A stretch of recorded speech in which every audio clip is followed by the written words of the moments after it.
Good day, I am Jobijin Lumongo and I'm here to discuss the different approaches in management. The different approaches in management are classical approach, human resource approach, quantitative approach, process approach, system approach, and contingency approach. Classical approach is used to describe the hypotheses of the scientific management theorists and the general administrative theorists. The classical approach to management focuses on centralized authority, labor, specialization, and incentive to optimize productivity. There are two branches of classical approach. One, the scientific management. Second, the general administrative. Scientific Management by Frederick Taylor. The principle of scientific management advocates the use of scientific method to define the one's best way for job to be done. Believe that increased efficiency could be achieved by selecting the right people for the job and training them to do it precisely in one best way. To motivate workers, he favored incentive wage plans, separated managerial work from operated work. Taylor's four principles of management develop a science for each element of individual works which replace the old rule of thumb method. Scientifically, select, then train, teach, and develop the worker. Heartily cooperate with the workers so as to ensure that all work is done in accordance with the principle of the science that has been developed.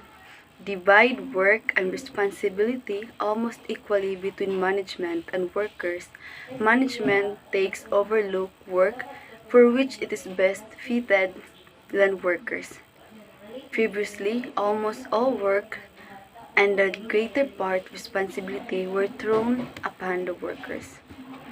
Scientific management contributors Frank and Lenian Gilbert. Bricklaying, efficiency improvement, time and motion studies. Henry Grant says incentive compensation system, Gantt chart for scheduling. The second branch of classical approach, which is administrative management. General administrative theorists.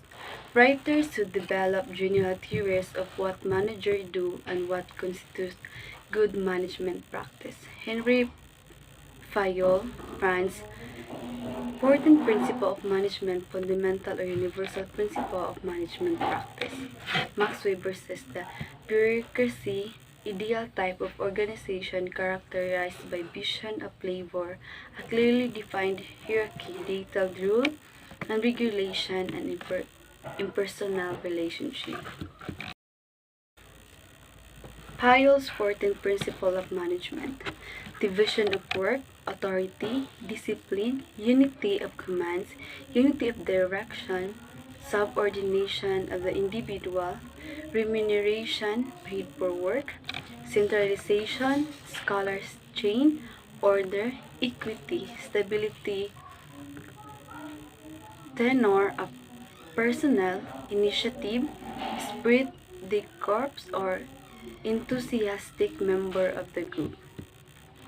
Weber's ideal of bureaucracy, division of labor, authority hierarchy, formal selection, formal rules and regulation, impersonality, career orientation.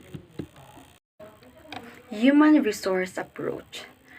According to Roman Robert Owen, claimed that the concern for employees was profitable for management and would relieve human misery.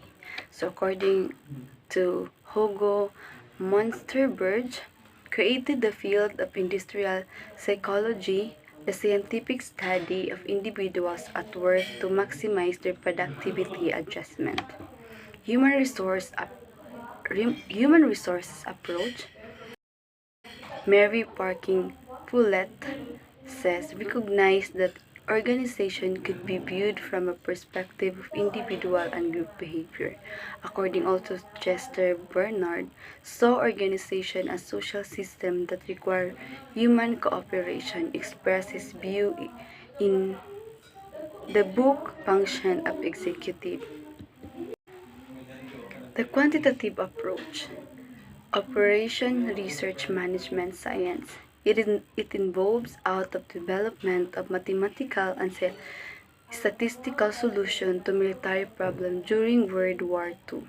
Involves the use of statistic optimization models in information models and computer simulation to improve management decision making for planning and controlling.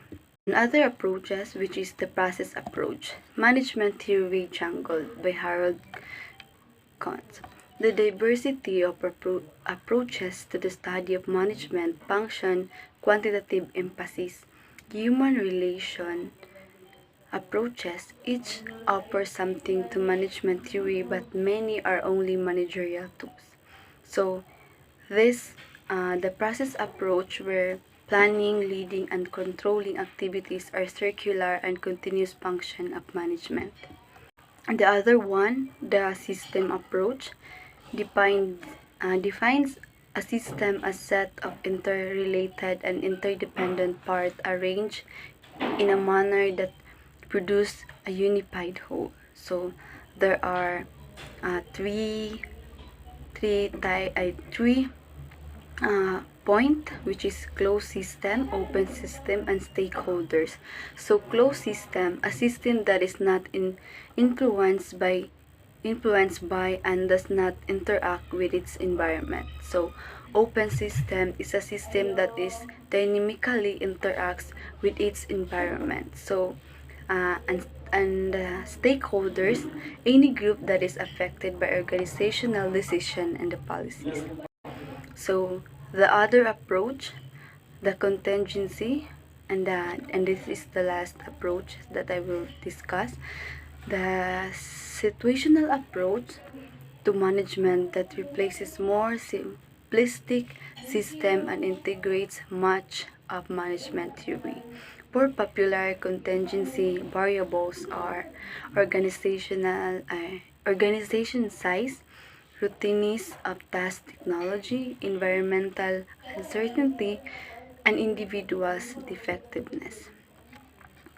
So that would be all. Thank you.